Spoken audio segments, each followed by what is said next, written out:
Stellenbosch, waar groot geeste op baie terreine in Suid-Afrika gewoon, gestudeer en gewerk het.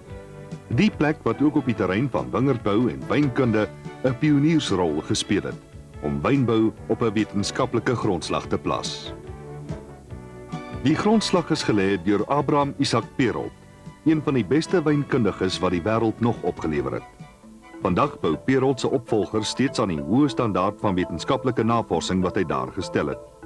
Professor Pieter Gousaert van die departement wingerdkunde doen navorsing oor vinnige en virusvrye plantvermeerdering.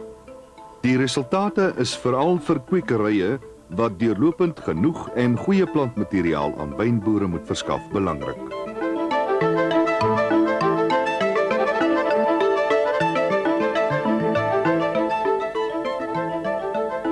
Proefbuiswingerde, 'n deel van die departement wingerdkunde se laboratorium waar eensellige wingerdlote in ideale en virusvrye omstandighede tot volwaardige plante ontwikkel.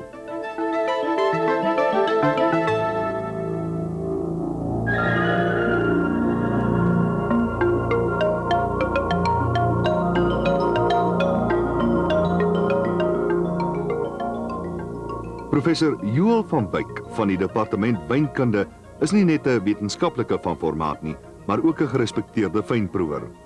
Hy doen veral baanbrekerswerk ten opsigte van aroma-navorsing waar wynkomponente ontleed en met bestaande inligting oor aromas en smake vergelyk word.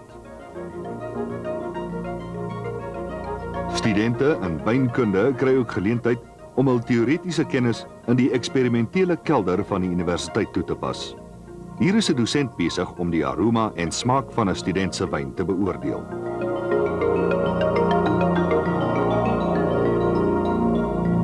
Wingerde naby Wellington, 'n streek wat vir sy kwekerye bekend is. Een van hulle, Ernita, is van die beste in die wêreld. Ernita is wyd bekend vir sy werk op die gebied van plantvermeerdering, enting en verbetering van plantmateriaal. Ideale toestande word geskep waaronder plante in die regte humiditeit en temperatuur kan vermeerder.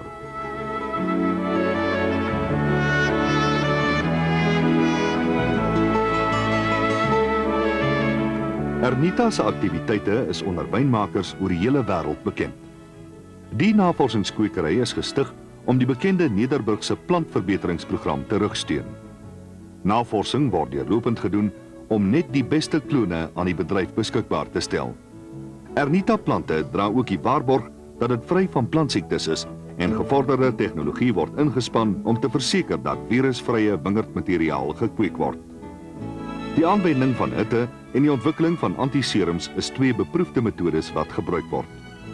Aan die spits van Ernita staan navorsers met gevorderde akademiese en praktiese opleiding. Die wynbedryf verdien elke jaar meer as 350 miljoen rand. 6000 wynprodusente bied 'n heenkome aan werkers en hulle afhanklikes wat saam meer as 300 000 tel.